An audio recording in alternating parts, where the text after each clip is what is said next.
салому алайкум бародарони азиз, ман Сатторов Умед. Санаи таваллудам 10 ноябр 1988.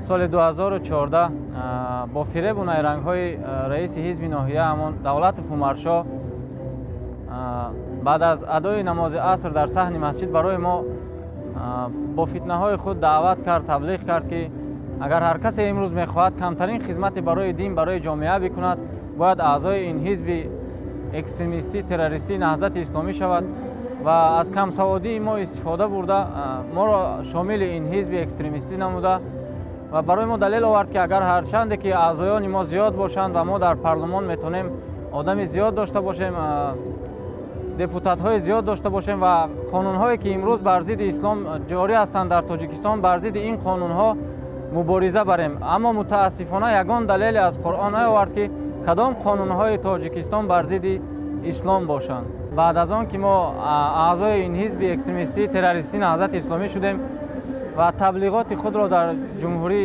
идома медодем ва вақти соли 2015 онҳо мехостанд бо роҳи зӯроварӣ ғасби ҳокимият бикунанд ва хушбахтона ки аз дасти онҳо ин кор наомад ва фазои онҳо вақте ки дар ҷумҳурии Тоҷикистон танг шуд, мо яке пас аз дигар ба Федератсияи Русия сафар карда дар он ҷо гурӯҳ ҷамъ шуда таблиғоти худро ва фиреб кардани ҷавононро идома медодем. Ва баъд аз ин ки Федератсияи Русия аз ниятҳои нопоки мо, аз ниятҳои шуми мо огоҳ шуданд, дар он ҷо ҳам фазои мо танг шуд ва мо яке пас аз дигар ба ҷумҳурии лаҳистони Аврупо сафар кардем бо роҳбарии Саидов Муҳаммадзариф ва дар он ҷо таблиғоти худро дар шабакаҳои интернетӣ барои мағзшӯӣ кардани ҷавонон дар он ҷо идома медодем ва зиёд ҳастанд ҷавононе мисли ман гумроҳ гашта дар Иттиҳоди Аврупо ва мо фармон мегирифтем аз Муҳиддин Кабирӣ, раиси ин ҳизби экстремистӣ, террористӣ, ки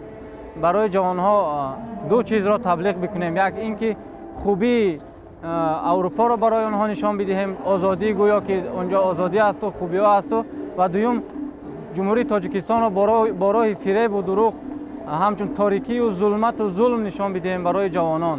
ва вақте ки миллат аз ҳадафҳои шуми инҳо, аз ҳадафҳои шуми Муҳиддин Кабирӣ ва ҳизби Наҳзати экстремистӣ, террористӣ огоҳ шуд, онҳо ба хулосае омаданд ки номи ин ҳизбро ба як гурӯҳи ПМТ иваз бикунанд.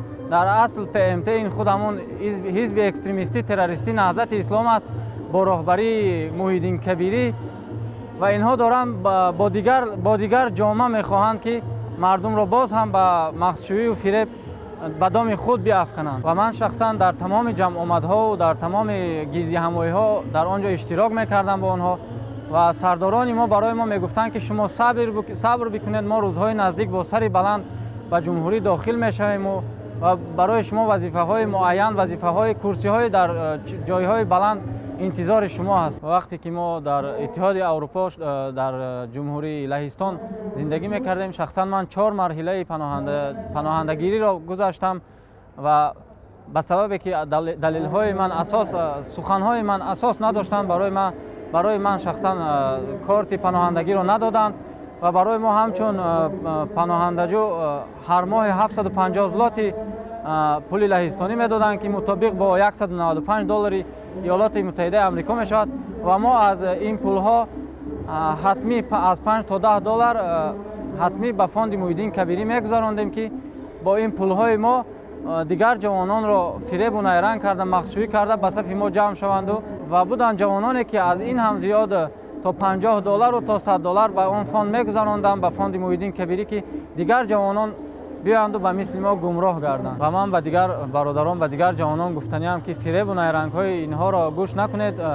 шахсан ман бисёр дурӯғҳо гуфтам ки дар Тоҷикистон зулмат асту барои мо зулм мекунанд, аммо суханони ман ки асос надоштанд, барои ман шахсан паноҳандагӣ надоданд. ҷавонони азиз, фиребта нашавед ва чандин ҷавонҳо мисли ман ки суханҳошон асосу далел надорад, дар ҳамон ҷо хоб ҳастанд, мунтазир ҳастанд, хиёл мекунанд ки онҳо корти паноҳандагӣ мегиранд, аммо аниқ ҳаст ки ба онҳо намедиҳанд ин корҳоро. ва баъд аз ин ки ман аз зиёд фитнаҳои онҳо, аз шарри онҳо хаста шудам, аз дурӯғгӯиҳои онҳо хаста шудам ва дар шабакаҳои интернетӣ бисёр ҷавононеро дидам ки ба ватан баргаштанду пешвои миллат онҳоро авф мекунад. қонуни ҷумҳурии тоҷикистон барои онҳо як шонсе бигӯем дода истодааст ки баргардед, авф мешавед.